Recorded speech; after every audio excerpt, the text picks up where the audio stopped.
Hello বন্ধুরা, আমরা ফিরে এলাম আমাদের নতুন টপিক নিয়ে।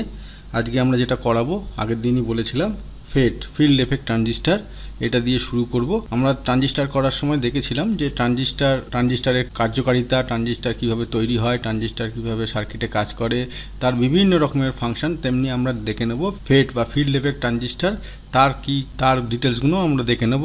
সেটা কিভাবে তৈরি হয়, কিভাবে ফাংশন করে সার্কিটে, তার কত রকমের হয় ফিল্ড এফেক্ট ট্রানজিস্টার বা ট্রানজিস্টার। এক সময় ভাল্ব, আগেকার দিনে পুরোনো দিনে ভাল্ব ইউজ করা হতো সার্কিটে। তো ভাল্বের জায়গায় পুরোপুরি ট্রানজিস্টার আসার পর পুরোপুরি ট্রানজিস্টারের রিপ্লেসমেন্ট হয়ে যায়, সার্কিটে ভাল্ব ব্যবহার বন্ধ হয়ে যায়, তারপরে ট্রানজিস্টার এসে যায়। ঠিক তেমনি যখন আবিষ্কার হয়, তখন ফেটের যে কার্যকারিতা, তার উপর বেস করে ট্রানজিস্টারের রিপ্লেসমেন্ট হিসেবে ব্যবহার করা হয় সার্কিটে এখন বেশিরভাগ ক্ষেত্রে। তবুও পুরোপুরি এটা রিপ্লেসমেন্ট হয়ে যায়নি, মানে ট্রানজিস্টার পুরোপুরি অবসোলেট হয়ে যায়নি, ট্রানজিস্টারও এখন প্রচুর ব্যবহার হচ্ছে।